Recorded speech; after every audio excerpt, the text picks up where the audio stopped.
और जीएसटी पर देश के प्रधानमंत्री नरेंद्र मोदी का संबोधन आपको सुनाते हैं। ये आजाद भारत के सबसे बड़े आर्थिक सुधारों में से एक था। तब देश को अनेकों तरह के टैक्स के जाल से मुक्ति दिलाने का एक बहुत बड़ा काम हुआ था। अब 21वीं सदी में आगे बढ़ते भारत में जीएसटी में भी नेक्स्ट जनरेशन रिफॉर्म की आवश्यकता थी और इसको किया गया है। मीडिया के कुछ साथी इसको जीएसटी 2.0 के रूप में कह रहे हैं, लेकिन असल में ये देश के लिए सपोर्ट और ग्रोथ की डबल डोज है। डबल डोज यानी एक तरफ देश के सामान्य परिवार की बचत और दूसरी तरफ देश की अर्थव्यवस्था को नई मजबूती। नए जीएसटी रिफॉर्म से देश के हर परिवार को बहुत बड़ा फायदा होगा। गरीब, न्यू मिडिल क्लास, किसान, महिलाएं, स्टूडेंट्स, नौजवान सभी को जीएसटी टैक्स कम करने से जबरदस्त फायदा होने वाला है। पनीर से लेकर के शैंपू साबुन तक सब कुछ पहले से कहीं सस्ता होने वाला है और इससे आपको महीने का खर्च, रसोई का खर्च भी बहुत कम हो जाएगा। स्कूटर, कार पर भी टैक्स कम कर दिया गया है। इसका बहुत फायदा उन नौजवानों को होगा जो अभी अपनी नौकरी शुरू कर रहे हैं। जीएसटी कम करने से घर का बजट बनाने और अपनी लाइफस्टाइल अच्छी करने में भी आपको मदद मिलेगी। साथियों, कल जो निर्णय हुआ ये कितना सुखद है, इसका असली प्रभाव तब और पता चलेगा जब आप जीएसटी से पहले के टैक्स दरों को याद करेंगे। कभी कभी क्या होता है, पता ही नहीं रहता है कि अच्छा पहले ऐसा था, और इसलिए कभी कभी पहले की चीज याद करते हैं तब पता चलता है यहां से यहां चले गए।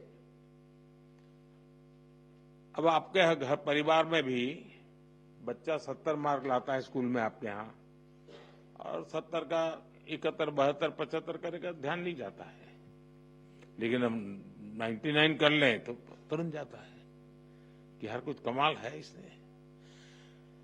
तो मेरा कहना यही है कि साथियों, साल 2014 से पहले करीब करीब हर सामान पर उस समय की जो सरकार थी,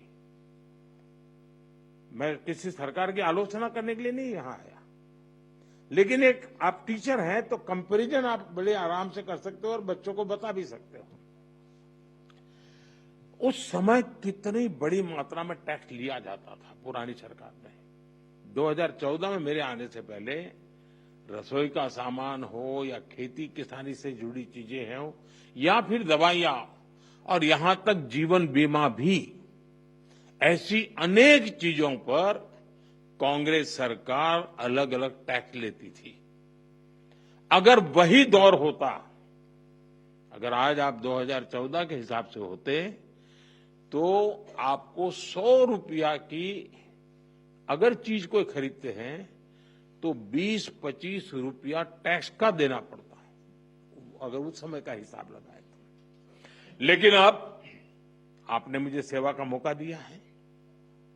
भाजपा सरकार में, एनडीए सरकार में हमारा जोर इस बात का है कि बचत कैसे ज्यादा से ज्यादा हो, परिवारों का खर्चा कम कैसे हो, और इसलिए अब जीएसटी में इतनी ज्यादा कटौती कर दी गई है। साथियों, कांग्रेस की सरकार ने कैसे आपका मंथली बजट बढ़ाया हुआ था, ये कोई भूल नहीं सकता है। टूथपेस्ट, साबुन, हेयर ऑयल, इन पर 27% टैक्स, आज आपको याद नहीं होगा लेकिन आप देते थे।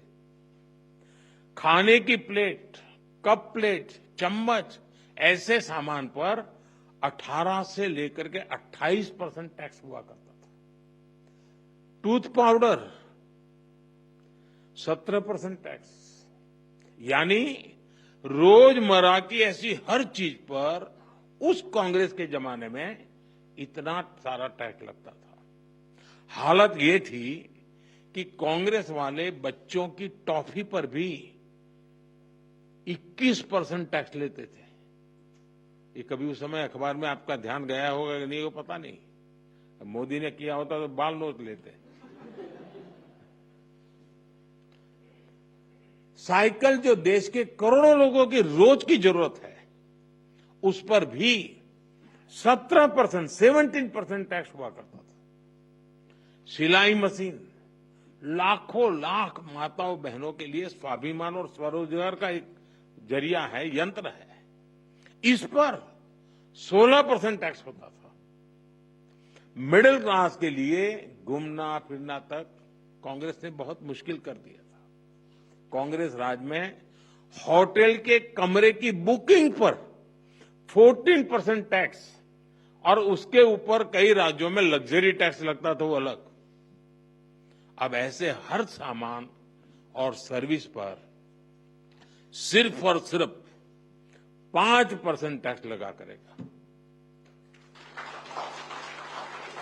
अब आपको ध्यान में आता है कि 5% को क्या, वरना कोई तो लिखेगा ओ अभी भी मोदी 5% लेता है। होटलों में 7,500 रुपया के कमरों में भी 5% ही टैक्स लगने वाला है। ये काम किया है, आपने काम करने वाली सरकार चुनी, वैसी भाजपा एनडीए सरकार ने किया है। साथियों, पहले अक्सर ये शिकायत रहती थी कि भारत में इलाज बहुत महंगा था। छोटे छोटे टेस्ट तक गरीब और मिडिल क्लास की पहुंच से बाहर होता था। कारण ये था कि कांग्रेस सरकार डायग्नोस्टिक किट जो पर होती है उस पर 16% टैक्स लेती थी।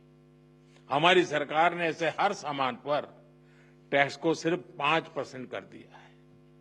साथियों, कांग्रेस के राज में घर बनाना बहुत ही महंगा काम था। क्यों?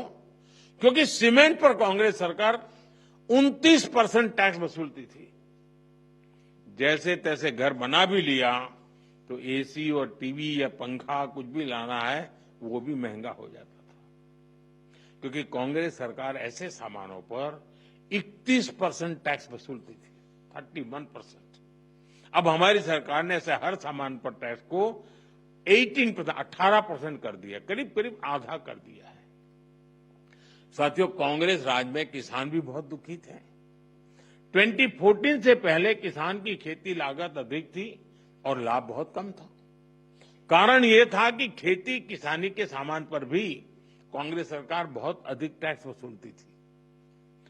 ट्रैक्टर हो या सिंचाई के उपकरण हो, हाथ के औजार हो, पंपिंग सेट्स हो, ऐसे उपकरणों पर 12 से 14% तक टैक्स लिया जाता था। अब ऐसे अनेक सामानों पर जीएसटी 0 या 5% कर दिया गया है। साथियों, विकसित भारत का एक और स्तंभ है हमारी युवा शक्ति। हमारे नौजवानों को ज्यादा रोजगार मिले, जो छोटे मोटे बिजनेस में हैं उनको आसानी हो, ये भी सुनिश्चित किया गया है। हमारे जो ऐसे सेक्टर हैं जिसमें सबसे ज्यादा लेबर लगती है, उनको जीएसटी की कम दरों से बहुत बड़ा सहारा मिलने वाला है। टेक्सटाइल हो, हैंडीक्राफ्ट हो, लेदर हो, इसमें काम करने वाले साथी, इस बिजनेस से जुड़े साथियों को बड़ी मदद मिली है। इसके साथ साथ कपड़ों और जूतों की कीमतों में भी बहुत कमी आने वाली है। हमारे स्टार्टअप्स, एमएसएमई, छोटे व्यापारी, कारोबारियों के लिए टैक्स तो कम हुआ ही है, साथ ही कुछ प्रक्रियाओं को भी सरल किया गया है। इससे उनकी सहूलियत और बढ़ेगी। साथियों, नौजवानों को एक और फायदा फिटनेस के सेक्टर में भी होने वाला है। जिम, सैलून, योगा जैसी सर्विसेज पर टैक्स कम किया गया है। यानी हमारा नौजवान फिट भी होगा और हिट भी होगा। और मैं आपको याद दिला दूं, सरकार आपकी फिटनेस के लिए इतना कुछ कर रही है, तो एक बात मैं बार बार कहता हूं, आप तो ऐसे लोग हैं डेली 200 लोगों से बात करते हैं आप लोग। आप लोगों को मेरी बात जरूर बताइए कि मोटापा हमारे देश के लिए बहुत चिंता का विषय है, इसलिए खाने का तेल 10% कम करने से शुरुआत करें।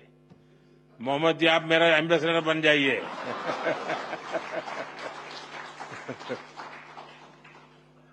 ओबेसिटी के खिलाफ लड़ाई कमजोर नहीं पड़नी चाहिए। साथियों, अगर जीएसटी में हुए इस रिफॉर्म्स का अगर मैं सार बताऊं तो यही कह सकता हूं कि इससे भारत की शानदार अर्थव्यवस्था में पंचरत्न जुड़े हैं। पहला, टैक्स सिस्टम कहीं अधिक सिंपल हुआ। दूसरा, भारत के नागरिकों की क्वालिटी ऑफ लाइफ और बढ़ेगी। तीसरा, कंजम्पशन और ग्रोथ दोनों को नया बूस्टर मिलेगा। और चौथा, ईज ऑफ डूइंग बिजनेस से निवेश और नौकरी को बल मिलेगा। और पांचवा, विकसित भारत के लिए कोऑपरेटिव फेडरलिज्म यानी राज्यों और केंद्र की साझेदारी और मजबूत होगी। साथियों, नागरिक देवो भव ये हमारा मंत्र है। इस वर्ष सिर्फ जीएसटी में ही कमी नहीं की गई, इनकम टैक्स में भी बहुत कम किया गया है। 12 लाख रुपए तक की इनकम पर टैक्स को जीरो किया गया है। आजकल तो आप आईटीआर फाइल कर रहे हैं, तब इस फैसले का सुखद एहसास और भी अधिक होता है कि नहीं, यानी इनकम में भी बचत और खर्च में भी बचत। अब ये डबल धमाका नहीं है तो क्या है। साथियों, आजकल महंगाई की दर भी बहुत निचले स्तर पर है, नियंत्रण में है। और यही तो प्रो पीपल गवर्नेंस है। जब जनहित और राष्ट्रहित में फैसले लिए जाते हैं तब देश आगे बढ़ता है।